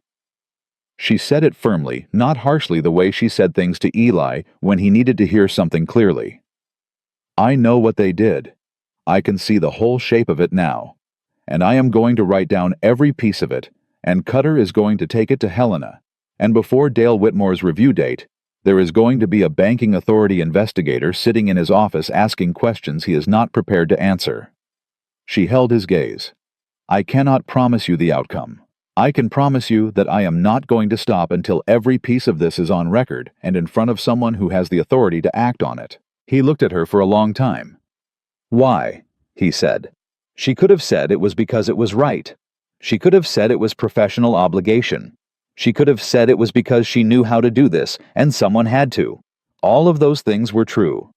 "Because Clara is buried on that ridge," she said, "and Eli's going to grow up knowing where." Wyatt's expression did something that she would think about later, that she would turn over in her mind for days afterward, something that was grief and gratitude, and something third that she didn't have a name for yet. He didn't say anything. He just turned back to the fence line, and she stood next to him, and they stayed like that for a while, with the burned pasture in front of them, and the mountain above them, and everything that needed doing, waiting for them to come back to it. After a while she said, "Come back to the house. Cal's there and Eli needs feeding and we have documents to go through." He came. The next 10 days were the hardest kind of work, the paperwork kind, the kind that doesn't look like anything from the outside, sitting at a table going through documents line by line with Cutter writing out from Milford twice, and Nora writing and rewriting the formal complaint until every sentence was load-bearing and nothing was there that couldn't be defended. Cal helped in the way of someone who was good with numbers cross-referencing the collateral records against the territorial land assessor's published rates for that year, building a documented comparison that showed the underassessment in numbers no one could call subjective. Wyatt sat with them every evening. He had stopped trying to manage being helped. That shift, Nora thought, was its own kind of courage. The complaint went to Helena on a Thursday. Cutter wrote it there himself. On Saturday morning, Nora came up the mountain at 7 as usual, and found Wyatt on the porch with 2 cups of coffee, and Cal conspicuously absent from the immediate vicinity. She took the coffee. They sat on the porch step in the early morning. The summer air still cool before the heat built Eli's voice beginning to rise from inside in the way that meant he was awake and ready for the world to acknowledge this. "I want to ask you something," Wyatt said. She waited. "I told you I'd ask when things settled," he said. "Things haven't settled. They might not settle for a while. But I find I don't want to wait anymore." He looked at her steadily. "I don't know if this is too soon. I know it's complicated. I know this town—" "Ask," she said. He was quiet for a moment. The Boone kind of quiet that was actually full of things. "I'd like to court you properly," he said. "If you're willing. I'm not asking for an answer to anything beyond that. I want to do this right. I want you to know that what I'm offering is real, and it's considered, and it isn't about convenience or gratitude or anything that's less than what you deserve." Nora looked at her coffee cup. She thought about the woman she'd been 2 years ago in Granite Falls who had believed the world was capable of being decent. She thought about what Cedar Hollow had done to that belief piece by piece over 2 years of small cruelties. She thought about whether she'd managed to hold on to enough of it to do something like this. She thought about Eli's face, about what Wyatt had said on the ridge, about 300 people making 300 separate choices. "I'm willing," she said. Inside Eli's announcement reached its full morning volume, the bright, insistent sound of a baby who has decided that sleep is over and the world owes him its complete attention. Wyatt almost smiled. The complete version this time. "That's his polite voice," he said. "I know," she said. They went inside together, and the morning was ordinary and full, and Cedar Hollow was 3 miles below them, and they were above it. And for the first time in a long time, Nora Callahan moved through a morning without feeling the weight of the town's verdict on her back. She felt instead the specific and terrifying and entirely welcome weight of something worth protecting. 2 days later, a letter came from Helena. The banking authority had received the complaint and opened a formal inquiry into the Whitmore Bank's lending practices. All discretionary loan reviews were suspended pending investigation. Dale Whitmore had been informed. Cutter's letter to Nora was brief because he was a brief kind of man. "They're nervous," he wrote. "Nervous men make mistakes. Be ready." She folded the letter, set it in her document file with everything else. Be ready, she thought. She had been ready for 2 years. Cedar Hollow just hadn't understood yet what it was dealing with. It was about to. The letter from Helena was dated August 19, 1886, and by the time it reached Cedar Hollow, Dale Whitmore had already heard what was in it through channels that moved faster than the Postal Service. Nora knew this because Martha Garrison told her, and Martha Garrison knew because her nephew worked at the telegraph office, and the telegraph office was where Dale Whitmore had spent 45 minutes on the morning of August 20th, sending and receiving messages with an urgency that the nephew described as a man who had looked into a hole and found it deeper than he'd calculated. "He's scared," Martha said, sitting at Nora's kitchen table with her hands wrapped around a cup of tea. Martha had evolved over the summer from a woman who nodded at Nora in the street into a woman who came by twice a week and said exactly what she thought, which was a quality Nora had come to value more than almost anything else. "I've known Dale Whitmore for 20 years, and I have never once seen him scared. He's a careful man. Careful men don't scare easy. He should have been more careful before he undervalued a man's collateral," Nora said. Martha's eyes sharpened. "That's what they're investigating, the assessment. Among other things." Martha set down her cup. "Nora, how far does this go?" Nora looked at her steadily. "Far enough that Cutter thinks we should be ready for Whitmore to do something before the investigation proceeds. A man who built a plan over 2 years doesn't dismantle it quietly." "What kind of something? I don't know yet," she said. "That's what concerns me." She found out 3 days later, and it wasn't what she'd expected, which was exactly how these things worked. It wasn't Whitmore who moved. It was Greeley. Tom Greeley, who had apparently decided that if the institutional route was closing, he would try the direct one. He filed a formal objection with the county recorder's office, not against the loan, not against Wyatt's cattle, but against the original land deed. He claimed that the 40 acres Wyatt's ranch sat on had been improperly transferred in 1879, that the original survey had a disputed boundary, and that a section of the property, including the east pasture and the ridge where Clara was buried, was legally unresolved. Wyatt got the notice on a Wednesday morning and came off the mountain at a speed that Roy said later put him at the Sycamore Roadhouse in under 20 minutes, which was a ride that usually took 40. Nora opened the door before he knocked. She'd seen him coming from the window. He handed her the notice without speaking. She read it. Her jaw tightened by the 3rd line. By the end, she was sitting down, which she hadn't done consciously, but her body had apparently made the decision for her. "The survey dispute," she said. "He's claiming the 1879 transfer." "That transfer was recorded and clean," Wyatt said. His voice was the particular controlled quiet that she now understood meant he was operating somewhere past anger in the territory where a man has to choose very deliberately between action and thought. "I have the original deed. I have the survey marks. Every one of them. I know. But a disputed filing goes to a land commissioner hearing, and a land commissioner hearing can be delayed and continued and stretched out for months while he keeps the question open." She set the paper on the table. "And while the question is open, the land can't be sold, transferred, or used as clear collateral. Which means if the banking investigation closes in your favor, you still can't use this land to refinance until the dispute is resolved." Wyatt stood very still. "He's not trying to win," he said. "No," she said. "He's trying to make it cost more to fight than to give up." She looked at the notice again. And then something caught her eye that she'd almost moved past a detail at the bottom, the name of the surveyor who had allegedly flagged the original boundary concern. She stared at it. "Wyatt," she said. "Who surveyed this land in 1879? He frowned. Man named Carver. Howard Carver out of Helena. He's dead now, been dead 6 years. And who is listed as the corroborating surveyor on this dispute filing? He came to look over her shoulder. The name on the filing was James Price. The same James Price who had conducted the undervalued collateral assessment for the Whitmore Bank. The silence in Nora's kitchen lasted approximately 4 seconds. "It's the same man," Wyatt said.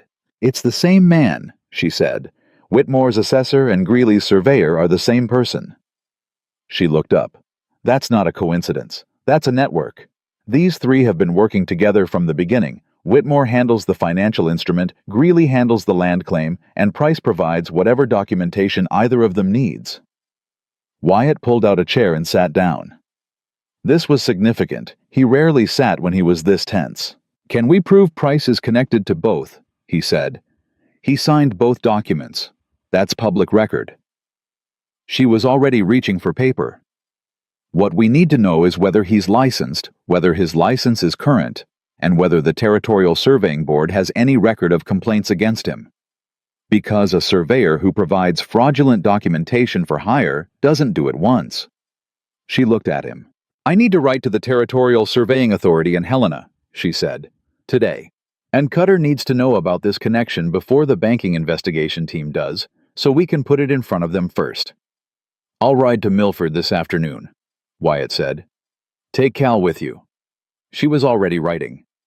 "And Wyatt, don't stop at the bank on the way through town. Don't stop anywhere in Cedar Hollow. Don't give Whitmore a reason to think we've seen the connection." He looked at her. "You think he's watching?" "I think a man who spent 2 years building this is watching everything right now." She kept writing. "Let him think we're only responding to the land filing. Let him think that's all we saw." Wyatt stood, put his hat on, paused at the door. "Nora." She looked up. "When this is done," he said. And he didn't finish it, but he didn't need to, because she knew what the end of that sentence was, and she knew she knew, and the Boone version of everything was enough. "Go," she said. He went. The response from the Territorial Surveying Authority arrived 11 days later, and it was as Cutter said when he read it better than they had any right to expect. James Price had 2 prior complaints filed against him, one in 1881, one in 1883. Both involved disputed boundary surveys that had benefited a third party who had subsequently acquired the contested land. Neither complaint had resulted in action. The first had been dismissed for lack of evidence, the second had stalled when the complainant withdrew, which Cutter said with the dry precision of a lawyer who has seen this before, often meant the complainant had been persuaded to withdraw by means that also didn't leave evidence. But the record existed. The pattern existed. And now there was a third instance documented and connected to a parallel financial fraud, and the Territorial Authority had noted in their response that they were forwarding the matter to their enforcement division. Cutter wrote to Nora. 3 documented instances establishes a practice rather than an accident. They're going to pull his license. When they do, every document he's signed in the past 10 years is going to be reviewed. Greeley's land filing dies with his credentials. She read that letter 3 times. Then she went up the mountain and told Wyatt. He was on the porch with Eli, who had recently discovered that the strings of Wyatt's work gloves were the most fascinating objects in the known world and was conducting an intensive investigation. Wyatt was letting him with the patient attention that had become over 2 months so natural that Nora sometimes forgot it was something he'd had to learn. She handed him Cutter's letter. He read it. She watched his face. "It's not over," she said. "Price's license will take time. The banking investigation is still running. Greeley can delay the land hearing even if Price's credentials are questioned." "I know," he said. "But we're ahead of them now. For the first time, we're ahead of them." He looked up from the letter. "You did this," he said. "Cutter did most of the legal work. Nora." His voice was quiet and direct in the way of a man who has decided something is worth saying plainly. "You found the collateral assessment. You found Price's name on the land filing. You saw the connection. Cutter is a good lawyer. He didn't see what you saw." She looked at Eli, who had successfully liberated 1 glove string and was now triumphant about it. "Thomas would have seen it faster," she said. "Thomas isn't here," Wyatt said. "You are." She sat down on the porch step beside him, because her legs had made that decision and she wasn't going to argue with them. "I am," she said. It was Cedar Hollow that cracked first, and it cracked in the way that Cedar Hollow cracked everything loudly and in public, and in a way it immediately tried to reframe as having been inevitable. It started with Agnes Whitmore, not with an apology that came later. It started with Agnes sitting in Dr. Ames's waiting room on a Thursday morning where Nora happened to also be waiting because Eli was due for a check that Wyatt had asked her to bring him to, and the two women were alone in the room for 6 full minutes before Agnes said anything. What she said was, "I heard about the investigation." Nora said nothing. "Dale hasn't told me much," Agnes continued. Her voice was different from the previous versions Nora had heard. Not the managed sweetness, not the righteous concern. Something tired underneath it. "But I know what a man looks like when he's done something he can't undo." Nora looked at her. "I don't know everything he did," Agnes said. "I want you to understand that. I'm not asking you to believe I knew." Her hands were folded in her lap with the tight, controlled grip of someone working to hold their composure. "But I knew enough. I knew he didn't like Wyatt Boone's arrangement with you, and I knew he was going to use the bank to do something about it, and She stopped. "I didn't ask questions I should have asked." The silence stretched. "Why are you telling me this?" Nora said. Agnes looked at her directly, and for the first time in 2 years of knowing Agnes Whitmore's face, Nora saw it without the performance. Just a woman in her 50s who had made choices and was sitting inside the consequence of them. "Because you were right," Agnes said, "on every count. And I spent 2 years treating you like a problem to be managed, and you have more decency in your daily conduct than I managed in 2 years of actively trying." Her voice had gone rough at the edges. "And I think you deserve to hear me say that I was wrong." Nora thought about what Wyatt had said. About 300 people and 300 choices. About the possibility of being wrong without being irredeemable. She thought about Ruth Harlow at her kitchen table, and the coffee, and the simple arithmetic of letting someone try. "I appreciate you saying so, Agnes," she said. "I know it wasn't easy." Agnes exhaled. "No, it wasn't." "Is Dale going to fight the investigation?" Agnes's jaw worked. "I don't know what Dale is going to do. I've stopped trying to predict him." She paused. "I've stopped a lot of things." The implication in that was large, and Nora didn't press it. Some things weren't her business, and a woman's private reckoning with her marriage was one of them. Dr. Ames came out and called for Eli, and Nora stood up and Agnes stood up too, and for a moment they were just two women in a waiting room, and then Agnes said quietly, "He's a beautiful baby." "He is," Nora said. "He looks like his father." She went in. The banking investigation concluded in September. It concluded with findings that Cutter described as comprehensive, and that Marshall Aldous, when he came back to Cedar Hollow, described in the flat factual language of official reports as evidence of systematic lending fraud. Price's surveying license was suspended pending full review. The land filing Greeley had placed against Wyatt's property was nullified on the grounds that it relied on Price's discredited professional standing. Tom Greeley left Cedar Hollow on a Tuesday morning before most of the town was awake. He did not say goodbye to anyone. His property sat empty for 3 weeks before his brother came from Wyoming to deal with it, and the brother from all accounts was nothing like Tom, which Cedar Hollow noted with the slightly uncomfortable recognition of people who had been mistaken about which qualities ran in a family. Dale Whitmore did not leave, but he was a smaller man afterward, in the way that men become smaller when the thing they'd been using to stand tall is taken from them. He resigned from the bank board in October. Agnes, as Nora had suspected from the waiting room, did not follow the same path as Dale in the months that followed, but that, as she'd decided, was not her story to tell. The loan review was formally closed. Wyatt's payment history was certified as satisfactory. The bank issued a written acknowledgement. Cutter had required it that the original collateral assessment had been incorrect, and that the corrected valuation placed Wyatt's ranch in a sound financial position. It was the bureaucratic equivalent of an apology, which meant it said nothing about wrongdoing while documenting all of it. Wyatt read the acknowledgement at the kitchen table. "Set it down." "It's not enough," Cal said from across the room. "No," Wyatt said, "but it's what we get from banks. He looked at Nora. "Is it enough?" he said. She thought about Clara's grave on the East Ridge, about Eli, 7 months old now, who laughed at hats and grabbed at glove strings, and had in the last week begun making a sound that was very close to a word that sounded to Nora's entirely unbiased assessment like something in the neighborhood of her name. "It's enough to keep what's yours," she said, which is all it needed to do. He reached across the table and put his hand over hers. It was the first time. She turned her hand over and held on.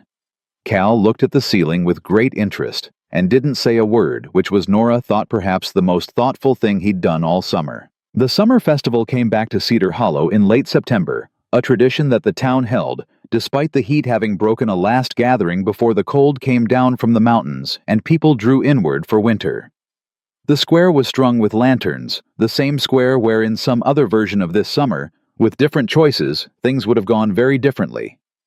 Nora came down from the mountain with Wyatt. She hadn't planned it as a statement. It was simply where she was. She'd been at the ranch for Eli's evening feeding, and Wyatt had asked if she'd ride down with them, and she'd said yes, and Cal had ridden alongside, and that was how they arrived. She was aware of what it looked like. She was aware of the moment the square noticed them, the particular shift in the noise, the ripple of attention that moved through the crowd. She felt it the same way she felt everything in Cedar Hollow fully and without flinching. What was different was what came after it. Ruth Harlow came forward first.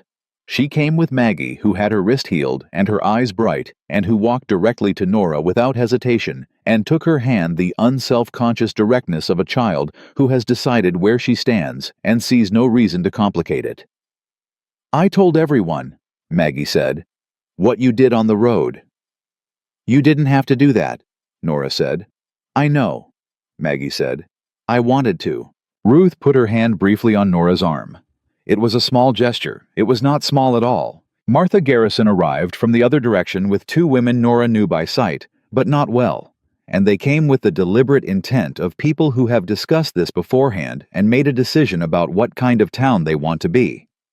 They spoke to Nora directly. They asked about Eli. They looked at her, not past her, not around her, but at her with the straightforward human attention that Nora had spent 2 years being denied and had almost stopped expecting. She stood in the square and received it, this simple, radical, ordinary act of being seen, and she held herself together with both hands on the inside while looking completely steady on the outside, which was a skill she had developed over 2 years of necessity and was deploying now in the service of joy instead of survival. Wyatt stayed close, not performing it, not making a point of it, just present in the way he was present on the mountain, steady, unhurried, certain. Dr. Ames came over, shook Wyatt's hand, nodded at Nora with genuine respect. 2 of the ranchers who'd helped on the fire line that August afternoon sought them out specifically, and one of them, a man named Cole, who had 3 daughters and a wife who'd been watching Cedar Hollow's treatment of Nora since the beginning, said to Wyatt plainly, "I should have said something sooner. I didn't. I'm saying it now." "I appreciate it," Wyatt said. "I'm saying it to her," Cole said, and turned to Nora. "You held that fire line while half the men in this town were still debating whether to come. You should know that people noticed, even the ones who didn't say so at the time." Nora looked at this man, this ordinary Cedar Hollow rancher, who had driven himself to say a thing that cost him nothing except the effort of saying it. "Thank you," she said. "That means more than you know." It wasn't Cedar Hollow becoming a different town in a night. That wasn't how towns worked, and Nora was not a woman who had ever been inclined toward the comfortable fiction that people changed easily or completely. But it was something real, a shift, an adjustment in the structure, the way a building settles after a long stress and is more solid for it. Agnes Whitmore was there. She stood on the far side of the square without Dale with 2 of her daughters, and she didn't come forward, and Nora didn't go to her. What happened was simpler than that. Their eyes met across the square just once, and Agnes gave her a nod. Not the social nod, not the carefully composed acknowledgement, but the real one, the kind that means "I see you" in the full weight of the phrase. Nora nodded back. That was all. That was sufficient. Eli, in Wyatt's arms, was studying the lanterns with the focused wonder of a baby encountering light on this scale for the first time. He reached toward the nearest one and made his sound the one that had been developing over the past 2 weeks, the one that Cal had started transcribing in the ledger as evidence, the one that Wyatt pretended he hadn't noticed, sounding like what it sounded like. "Nah," Eli said, reaching. "Nah, nah." Cal, standing to Nora's left, made a sound into his coffee that he converted unconvincingly into a cough. Wyatt looked at his son, then at Nora. His expression was doing the thing it did when he was feeling something he hadn't yet decided how to say that particular Boone fullness behind the composed exterior. "He's been doing that for a week," Wyatt said. "I noticed," she said. "Cal thinks he's saying your name." "Cal thinks many things." "I think so too," Wyatt said. She looked at Eli, who was still reaching toward the light, still saying his sound with the absolute confidence of a baby who has identified what he wants and sees no reason to stop asking for it. She reached over and let him grab her finger. He stopped reaching, settled, made a satisfied sound. The lanterns swayed overhead. The square moved around them. Cedar Hollow, imperfect and complicated, and 300 people making 300 separate choices carried on.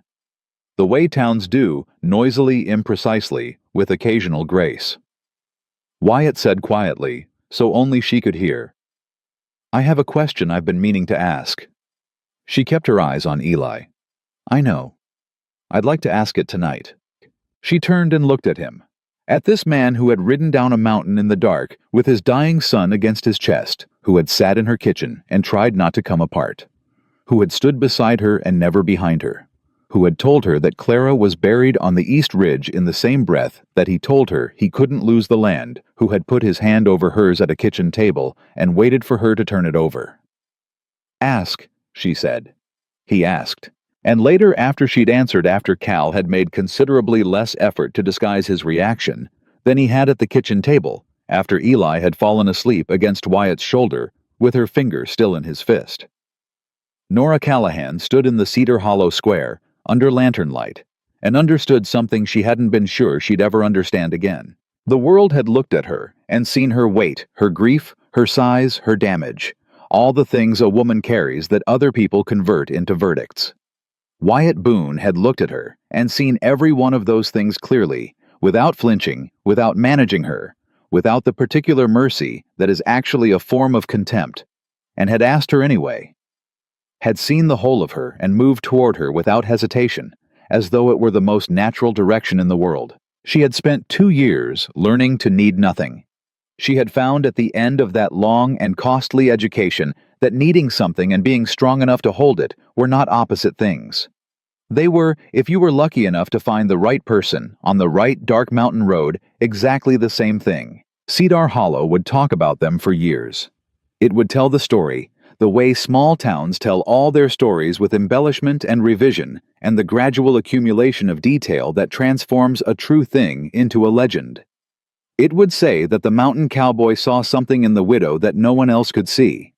It would say that the widow saved the ranch, saved the baby, held the fire line while everyone else ran. Both of those things were true as far as they went. What Cedar Hollow never quite captured in its telling, because it is the kind of truth that resists simple summary, was this: two people, who had each lost everything they'd built their lives around, had found in the specific wreckage of those losses the one quality that everything else in life is built on. Not the courage to fight, not the intelligence to outmaneuver men who meant them harm, not even the capacity to love again, though that was there too, real and growing, and already naming itself in a baby's voice at 7 months old. What they had found was simpler and harder than all of it. They had found in each other someone worth being seen by. And in the end, in the beginning of everything that came after that, was the only thing that had ever mattered.